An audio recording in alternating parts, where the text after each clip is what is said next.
मध्य प्रदेश कांग्रेस में एक बार फिर से कलह की गूंज सुनाई दे रही है। कांग्रेस के दो बड़े नेता दिग्विजय सिंह और कमलनाथ एक बार फिर आमने सामने आ गए। दरअसल इस बार मुद्दा है ज्योतिरादित्य सिंधिया ने कांग्रेस आखिर क्यों छोड़ी। दरअसल इस मुद्दे को लेकर के दिग्विजय सिंह ने हाल के दिनों में एक बड़ा खुलासा किया। उन्होंने कहा कि कमलनाथ की वजह से ज्योतिरादित्य सिंधिया ने कांग्रेस छोड़ दी और उनके इसी बयान के बाद कमलनाथ के साथ उनकी ठन भी गई है।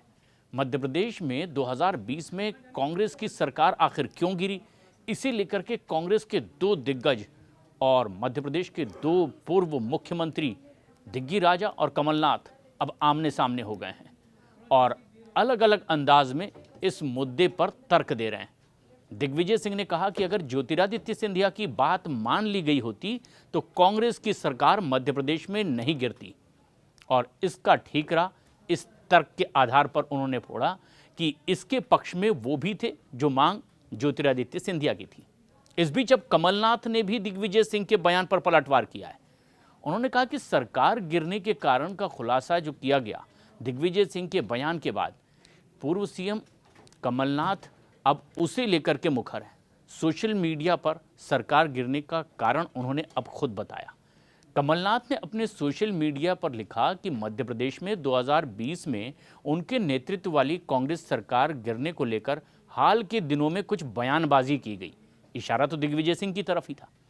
उसमें उन्होंने कहा कि मैं सिर्फ इतना कहना चाहता हूं कि पुरानी बातें उखाड़ने से कोई फायदा नहीं, लेकिन ये सच है कि व्यक्तिगत महत्वाकांक्षा के अलावा ज्योतिरादित्य सिंधिया को यह लगता था कि मध्य प्रदेश में कहने को सरकार कमलनाथ की थी, लेकिन सरकार दिग्विजय सिंह चला रहे थे और इसी नाराजगी में उन्होंने कांग्रेस के विधायकों को तोड़ा और हमारी सरकार मध्य प्रदेश में आखिरकार गिर गई।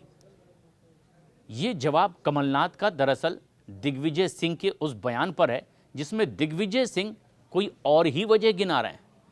हाल के ही दिनों में दिग्विजय सिंह ने एक इंटरव्यू में कहा कि सरकार गिरने का कारण उनकी और सिंधिया के बीच की लड़ाई को प्रचारित किया गया, लेकिन सच्चाई ये नहीं है।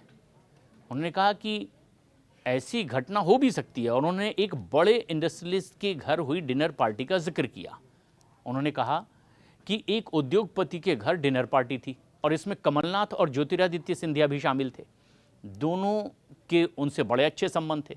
दिग्विजय सिंह ने कहा कि इस मीटिंग में ज्योतिरादित्य सिंधिया के क्षेत्र की समस्याओं को लेकर के एक लिस्ट तैयार की गई थी और इस लिस्ट में मेरे भी साइन थे, यानी दिग्विजय सिंह के।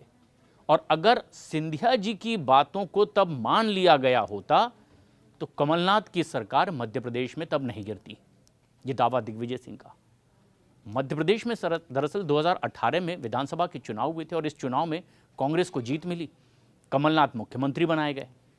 मार्च 2020 में ज्योतिरादित्य सिंधिया ने कांग्रेस से इस्तीफा दे दिया और सिंधिया के समर्थन में उनके समर्थक विधायकों ने भी पार्टी छोड़ दी थी और इसके बाद कांग्रेस की सरकार गिर गई थी। कांग्रेस की हालत लगातार बिगड़ती चली गई। मार्च 2020 में ज्योतिरादित्य सिंधिया कांग्रेस छोड़ चुके थे, बीजेपी का दामन थाम चुके थे और उनके साथ 22 विधायक कांग्रेस के टूटकर अलग हो गए। नतीजा ये हुआ कि कांग्रेस की सरकार अल्पमत में आ गई और फिर एक बार शिवराज सिंह चौहान के नेतृत्व में बीजेपी की सरकार मध्य प्रदेश में बनी। कांग्रेस के प्रदेश अध्यक्ष इस वक्त के अब सफाई देते नजर आ रहे हैं इस पर। जीतू पटवारी, उनसे सवाल भी इस बारे में पूछा गया कि आखिर दो पूर्व मुख्यमंत्री कांग्रेस के दिग्गज नेता एक दूसरे पर इस तरह के आरोप क्यों लगा रहे हैं। प्रदेश अध्यक्ष ने कहा दिग्विजय सिंह और कमलनाथ जी दोनों भाई हैं और इन दोनों की केमिस्ट्री किसी की समझ में आखिर आएगी ही नहीं और ये दोनों चर्चा में दरअसल रहना चाहते हैं और ये ऐसा बखूबी जानते हैं। हमें दरअसल अतीत को भूलना चाहिए और भविष्य की ओर सोचना चाहिए। इस बयान को प्रदेश अध्यक्ष ने अपनी तरफ से पल्ला झाड़ते हुए दोनों को समझाने की भी कोशिश की है, लेकिन दिग्विजय सिंह और कमलनाथ ने बता दिया कि इसके पीछे की वजह दरअसल एक कलह ही थी जो अब एक बार फिर दोनों की लड़ाई और इस तरह की जुबानी जंग के तौर पर सामने आ रही।